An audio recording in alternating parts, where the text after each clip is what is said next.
So without further ado, panel 2 is going to be discussing current approaches, and we'll have the opportunity to hear first from Sara and then moving on down the panel. So the floor is yours. Thank you. Hi, my name is Sara McGlocklin, and this is my daughter, my feisty daughter, Marion. She's 3.5 and is fighting Niemann-Pick Type C, and we've traveled in from Pasadena, California. Do you want to say hi? You want to say hi? Yeah. Hi. Say hi. Go. Hi. Okay. Hi. Okay. Okay. Let's go. When Marion was 9 months old, we began seeking answers to some puzzling symptoms for her. At first out of precaution and then with alarm. Marion couldn't walk. She had a speech delay and her muscles were weak. Her spleen was enlarged. She began, on Rare Disease Day 2017, we got the NPC diagnosis, what at the time felt like a death sentence, and Marion was only 18 months old. At this same time, Marion was thriving in many ways. Her eyes twinkled with adoration for her big sister, and she hurriedly crawled around trying to keep up with her. She laughed easily and with her whole heart. And she continued making progress in all developmental areas, but it was slow, and we worried that it was getting slower. We were in a panic to do something to help her, realizing every passing day this disease is doing damage that cannot be undone. We wanted meaningful neurological intervention as quickly as possible. We were willing to go absolutely anywhere. With early symptoms at only 18 months, even a few months wait could allow NPC to ravage her system, debilitate her abilities, or worse. Every breath felt heavy with this reality of Marion disappearing and not being able to get her back. Our first medical intervention was at 19 months. 1 month after diagnosis, we traveled from Los Angeles to Chicago every other week to receive a drug via compassionate use protocol to slow the neurological progression. Marion continues on this drug today, but now receives it much closer to home in Los Angeles. At age 3, we added an oral medication, hoping to provide additional protection. In addition, Marion does physical, speech, and occupational therapy twice a week each. After beginning treatment, every aspect of Marion's life improved incredible amounts. At 22 months, to our amazement, she began walking, her language exploded, she was no longer underweight, her energy, comprehension, and interaction increased, like someone flipped her light switch on. 2 years later, Marion continues making these gains in all areas, tremendous ones particularly in language and cognition. Today, she's in the average range in some developmental areas and making steady progress in the rest, and very happily, she's had no new neurological symptoms. However, it is always with us that without treatment, Marion likely would be immobile, non-communicative, or horrifically not alive today. However, thanks to early intervention, Marion is able to attend a regular preschool class and even went on a walking field trip, almost a mile round trip to the park, and she raced into school this day, thrilled to be like everyone else. She also takes ballet, and while it can be a struggle and she falls down a lot, she also beams with pride as she walks on her tiptoes and does the best ballerina twirls. The benefits of her treatment far outweigh any downsides. Yet, there are challenges like difficulty controlling diarrhea from her oral medication, missed activities for extra time to rest, and a demanding schedule that is packed with medical appointments and intervention services. The undercurrent of our lives is trying to stop and hold back this horrible disease, and it's a force that Marion confronts with every single thing she does in every single day of her life. She is filled with a deep strength. Beneath her smiles, she was always driving herself to go faster, try harder, and push longer. She rarely complains. She shows us daily that she wants to live and she's doing everything in her control to do so, but she needs help or she will lose. For our family, we hope for timely access to multiple therapies to form a cocktail approach to treatment. Our primary focus is stopping the disease in the brain, but we aspire to add in therapies to protect her liver, her spleen, and her lungs. We've accepted there will likely not be one magic answer to this complex condition, and we are willing to take on multiple therapies to hit the multiple areas necessary. A collection of some things is better than a big nothing. More options mean more tools to survive this variable but always destructive and relentless disease. We aren't scared or deterred by the chance of mild to moderate side effects for an effective drug because the horrors of NPC and what it does are far worse. We hope to see drugs that can benefit patients receiving early intervention by holding off the progression, maintaining quality of life, and approaching the problem from different angles. This is our dream as her parents. For Marion, at 3 years old, her dream is to be a ballerina, a makeup artist, a sister, a friend, and a kindergartner. Her dream is to live.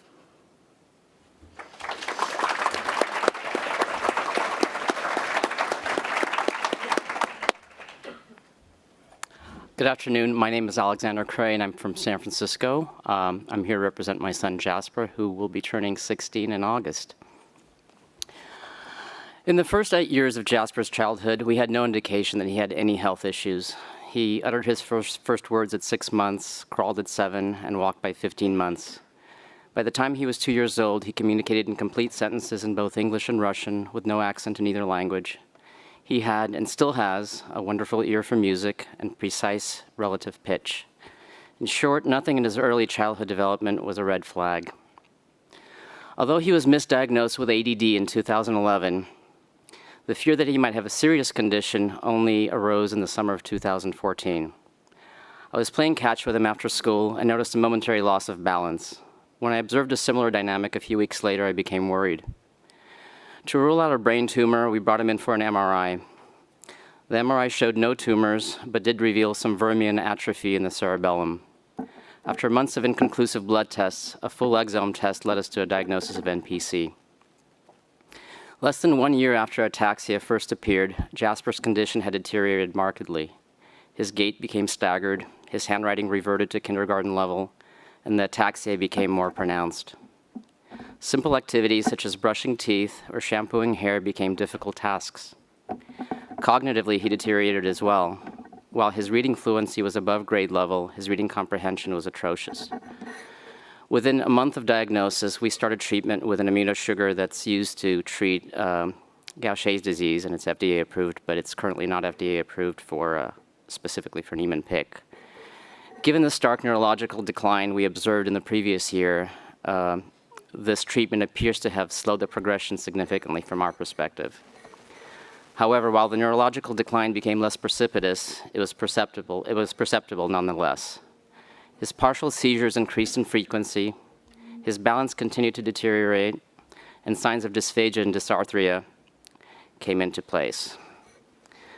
The summer of 2016, I attended an NPC scientific conference where one of the presenters mentioned an encouraging NPC study out of Munich, Germany, involving the amino acid acetyleucine. After 2 to 3 weeks of starting Jasper on the acetyleucine, he showed some cognitive improvement in the form of greater awareness and alertness. We continued this treatment to this day with no observed side effects. That same year, I also learned of a clinical trial in Europe involving a heat shock protein agonist, which might improve NPC function. As soon as a U.S. site was opened in 2017, we enrolled Jasper in the double-blind trial. Although we did not know whether he was part of the placebo group for the first 12 months, we noticed some clear positive effects, namely an unambiguous improvement in dysphagia symptoms. Within 3 to 4 months of the study, he swallowed solids with no difficulty, and incidence of aspiration with liquids became less common. After 12 months into the trial, the dysphagia symptoms have virtually disappeared. His speech is clearer compared to last year. His gait is smoother compared to last year. Reports from teachers and his one-to-one aide at school show cognitive improvement as well. They all report that he's more focused, participates more in group activities, and has improved short-term memory. The clinical trial we started in 2017 has given us hope, something we did not have at all just 2 years ago. I want to thank the meeting organizers for bringing together clinicians, researchers, and the FDA to focus on this rare, insidious, and devastating disease. Thank you.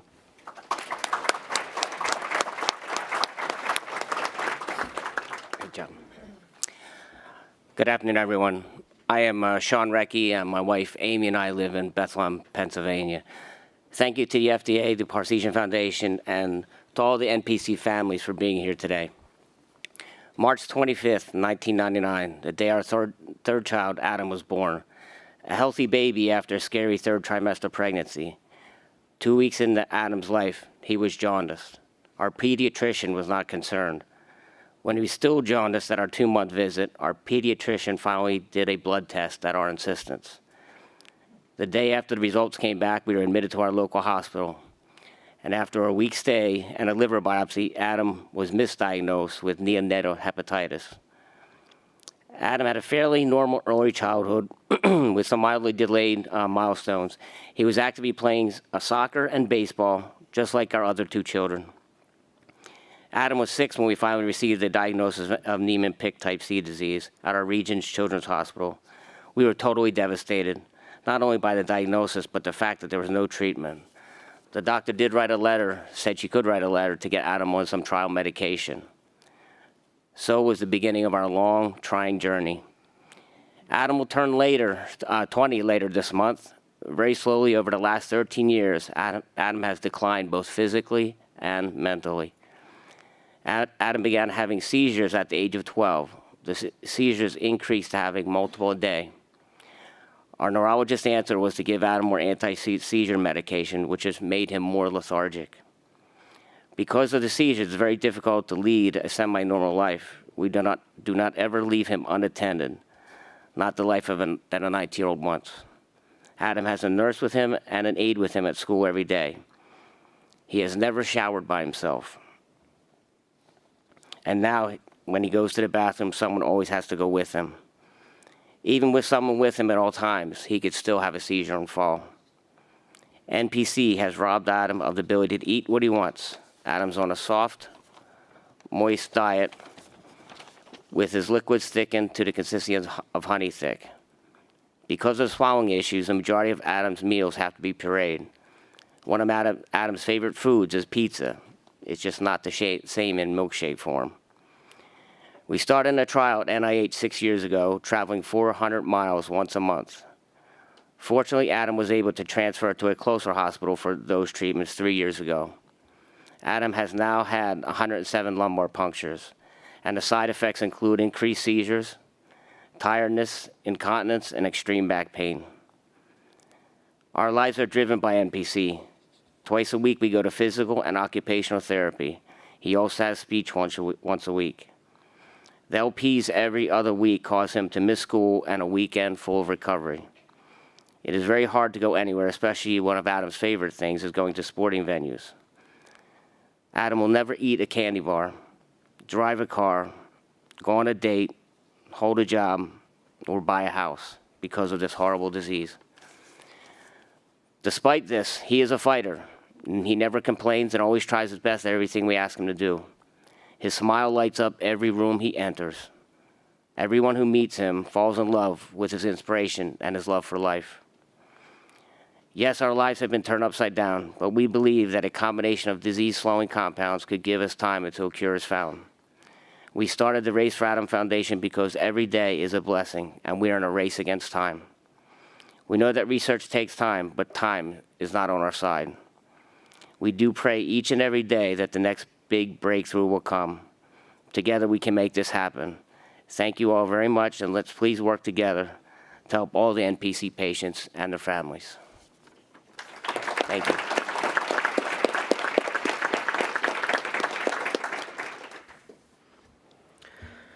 Soccer games, violin recitals, and bike rides in the hills of Tennessee are activities all 4 of my children had in common the first 10 years of their childhood. Now, engineering and nursing define 3 of them, but my 3rd child, Rebecca Lynn Haynes, age 22, is defined by her life expectancy. I am Rebecca's mom, Mary. Thank you so much for taking the time to listen to her story. From the age of 5 to 15, Rebecca went to 14 doctors in 4 states to get a diagnosis for Niemann-Pick Type C. While frustrating that it took 10 years to get a diagnosis, the delayed diagnosis has most likely not made a huge difference in her outcome, as there continues to be no approved treatments for NPC. Yet we have done our best to manage the NPC symptoms as they presented in Rebecca.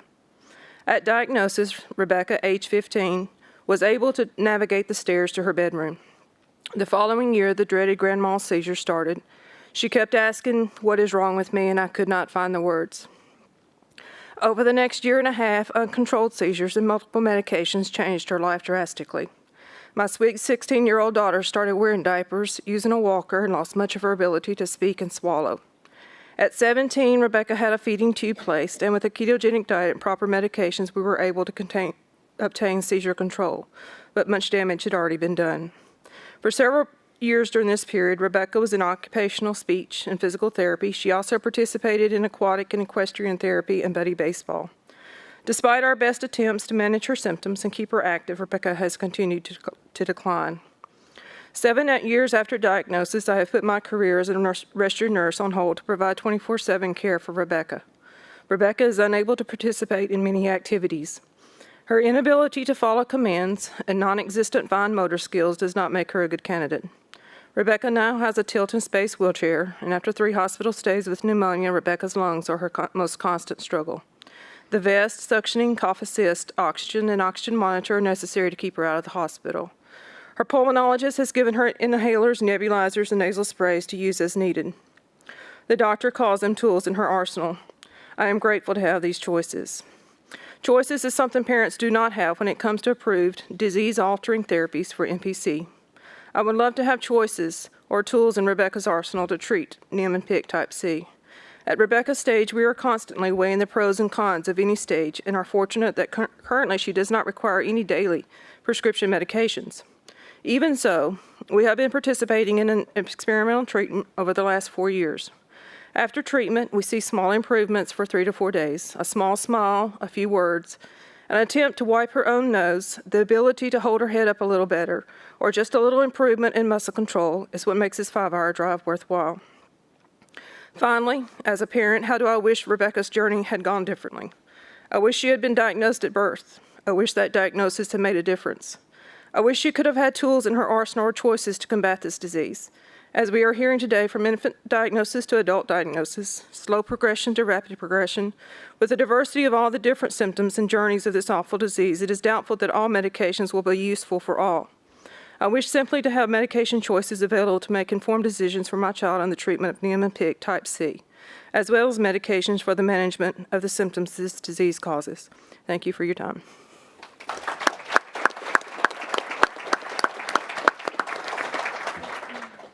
Hi, my name is Chris Andrews, and first I want to thank the Parseghian Fund for putting this event on. I know it's been a monumental task, and I am very appreciative. Today's date has special significance. It's March 18th. 9 years ago today, my oldest daughter, Belle, was born. This is the anniversary of when I learned what it meant to be a father. It's the day that I first understood my capacity to love another human being unconditionally. This date also marks another important date. 3 years ago, on March 10th, 2016, Belle was diagnosed with NPC1. 9 days later, our youngest daughter, Abby, 18 months at the time, was also diagnosed. This is the anniversary of a date that a doctor told me with certainty that I was going to lose my entire family. Being diagnosed and living with NPC1 is like being trapped in a phone booth with a venomous snake. You can dance around, you can avoid the strikes for a while, you can buy a little time, but eventually you will be bit. No one has gotten away from the snake yet. Yet, despite all this tragedy, my wife and I consider ourselves lucky. Many families in this room had no treatment options at the time of their diagnosis. I'm grateful for the gallant efforts of NPC1 parents and scientists that fought this disease before us. It is because of their efforts that we are not without hope. Shortly after diagnosis, we began treatment, flying from Austin, Texas to Chicago every 2 weeks. We did this for 9 months before opening a trial site in our hometown. For my family, for my girls, our treatment has been a true blessing. Belle has stabilized. Her therapists are impressed with her progress. While she may not be able to keep up with her peers, she is not regressing. Abby began treatment at 20 months old. At the time, she was the youngest child to receive treatment near asymptomatically. By all accounts, she's neurotypical. She speaks 2 languages. She dances, she does gymnastics. While it's not universal, it's been established that siblings typically progress around the same age. By the time Belle was Abby's age, she had already broken her nose twice from falls. She was in 3 different therapies and showing signs of a learning disability. Abby is the poster child for early intervention and treatment. I suspect in the future, we will see many more like Abby. In Abby's short life, she's been on treatment longer than she has not. She has no memory of a time when she didn't get treatment. She has no memory of a time that did not involve hospitals, needles, doctors, and nurses. Both girls experienced anxiety the night before treatment. Both ask, when can we stop? When will it be over? It is hard to tell a 4-year-old and an 8-year-old that it will never be over. It's hard to tell them there's no light at the end of the tunnel. NPC1 is an extremely complicated disease. There are multiple pathways that are affected. To assume that NPC can be treated with one therapy is naive and dangerous. A single therapy approach is akin to cutting off the bottom third of the snake's tail. Yes, the snake might have a harder time striking. Yes, it might take him longer to bite you. But in the end, you're still in a phone booth with a venomous snake. It's just a matter of time. The question was presented, short of a cure, what would you like to see? The answer is, I would like to see NPC1 become a chronic disease. If you ask a scientist that has worked in NPC for many years, most will agree the best approach is a cocktail approach. That is, multiple drugs acting on multiple different pathways.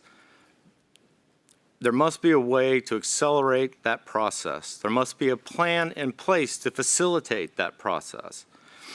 For all of us here, time is of the essence. Thank you.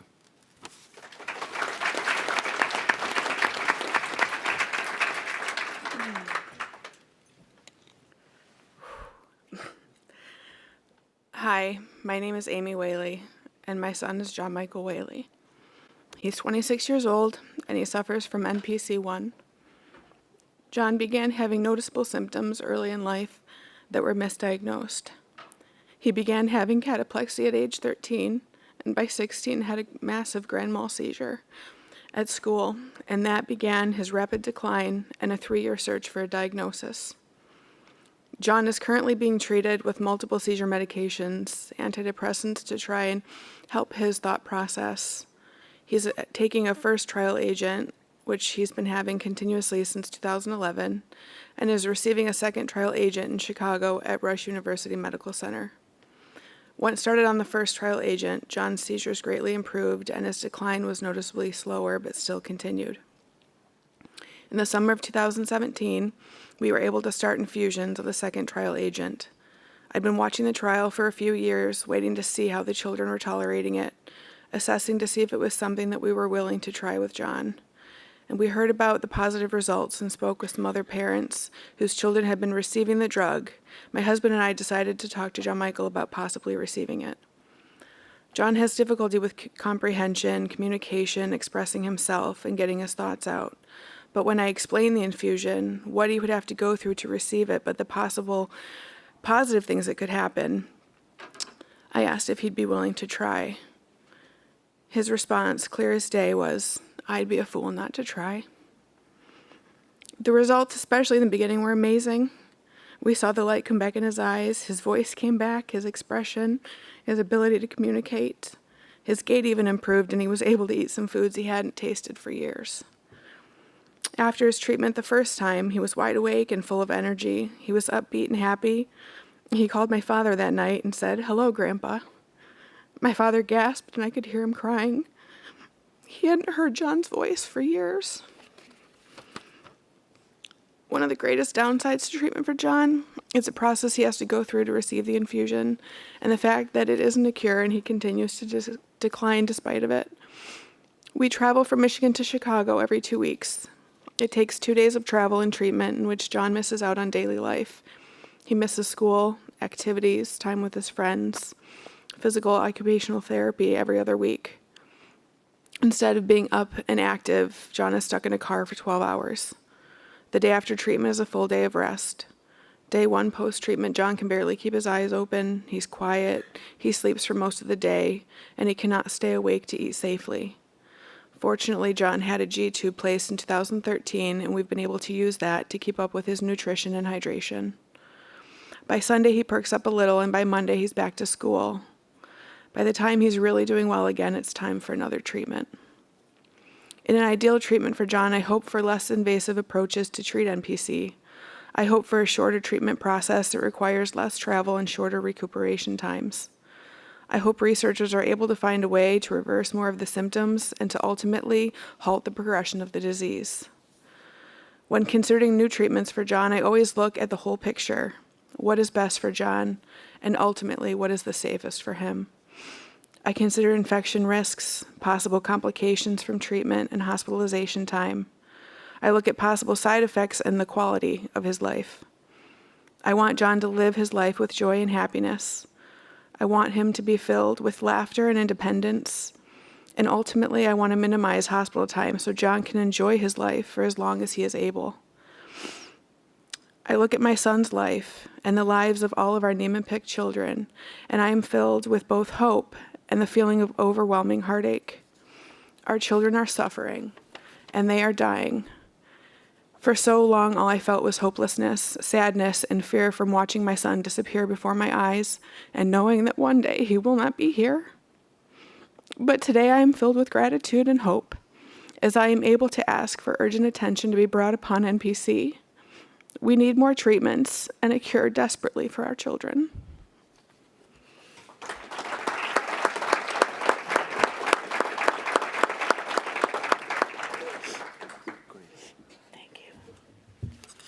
Well, thank you all. Again, very compelling comments and also very visually stimulating when thinking about sense of loss and disappearing and the whole notion of having a snake about you.